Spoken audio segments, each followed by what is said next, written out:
Afternoon, guys. I'm Dave Canterbury with Reliance Outfitters in the Pathfinder School. And what I want to talk to you today about is processing firewood without the aid of your axe. We teach in the Pathfinder School at the basic level. When you pack an emergency kit, you've got the 10 C's in your backpack. An axe is probably one of the things that you want to leave out. Number one, it has a lot of weight, especially if you're traveling over distance. And number two, it has a much larger learning curve on how to operate the axe and manipulate the axe than there is with a saw. It's also a large, heavy object that creates a lot of inertia on the downward swing, so glancing blows can cause serious injury.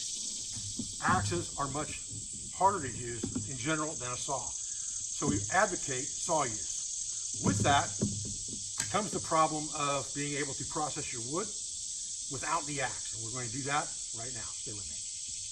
Okay, so if you're processing firewood with your saw, you can cut down something that's standing dead, like this piece of tulip poplar, but you really don't want to stand there in the woods and make multiple cuts on this piece of wood necessarily to get it down to more manageable sizes. You may want to split this thing off into some of those smaller sizes without making multiple saw cuts all the way down this wood, all the way through the wood, and you don't necessarily want to use an axe. So we're going to use our saw and our knife for that.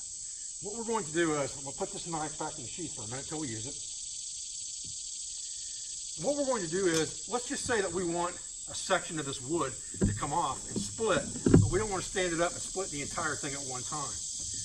And we may want to save some of this section for fuel, which means we won't need to break it down at all. So we're going to take our saw and find a place, if we can, that's fairly clear of knots, because knots are going to give you twisted grain on the inside. It's going to be more difficult. And if you've got a knot, maybe you could have one in there and one you'd stay above. So we're going to come up here and we're going to cut halfway into this piece of wood with our saw, just like this. Now, if we had a natural crack in this wood, we try to take advantage of that and make our saw curve unilateral or bisecting that crack. In this case, I didn't notice the crack before I cut, so this may come off in two pieces, and that's fine too. That just keeps me from having to baton it one time. Now I'm going to take this piece of wood on the anvil and I'm going to smack it down. You're going to see it's going to crack off. And it cracked off right at that step fraction. So now I have a smaller piece of wood to deal with my knife. I have a piece hanging off the edge here. That's easy enough to take a larger piece of wood probably and break off. Just like that. So there's really not in my way when I start the baton. Now, the next thing I want to do is I want to take advantage of any natural cracks in here. And if I would have been smart, I probably would have took that piece and cut it off and used it for a wedge, which is a possibility as well. But because there's a natural crack in this piece of wood, I can take advantage of that with my knife and the piece of wood that I used as my off-fall. And I can just place my knife in that crack, and the further I get the blade up near the handle, the more stability I'm going to have. And I'm just going to drive it down easy. I don't need to be slamming this thing. I've already got a crack in the wood. I just need to take it easy, just like this, to process that wood. So again, if I wanted to get another piece of wood off here, I would do the same thing. I would move up, and this time I've got a natural crack right here. So I'm going to stay on the opposite side of the wood to that crack and cut down just like this. And if I cut down to where that crack line is, it's more likely for that thing to break off in one solid piece or in half, in which case I only did half the saw work to get the same result. I cut halfway through the wood and I got the piece off, and now I have a natural crack again. Then I can come back with my knife, stand the piece up, take advantage of that natural crack that's already in the wood, and use my off-fall as my baton. Again, I don't have to be in a hurry. I'm not trying to slam this thing. I don't need to be that rough on my knife, okay?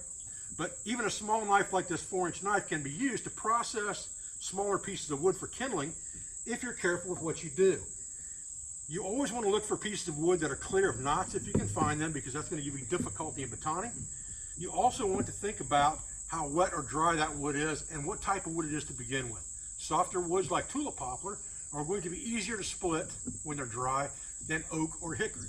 At the same time, if you have a wet piece of wood, it's going to be more difficult to split, no matter what type of wood it is, even if it's like tulip poplar. However, once you get to this point, and you've got dry wood, it's very easy now to manipulate this knife and this baton to make all the kindling pieces that I need. And remember that you need 3 types of wood for a fire. You need kindling, you need tinder, and you need fuel wood, okay? And this would become our fuel wood. And this stuff here will baton down to become our kindling. And then we'll take some bark, like this bark that came off this tree, and we'll process that down into our tinder material, and we'll be ready to start a fire. All right, guys, well, I'm Dave Canterbury from Self-Reliance Outfitters in the Pathfinder School, and I appreciate you joining me again for this tip of the week on how to process wood using our saw and our knife with no axe on hand. Make sure that you sign up at selfrelianceoutfitters.com for a weekly newsletter so that you can get tips and tricks in your video by email every week from myself and all the other instructors at the Pathfinder School.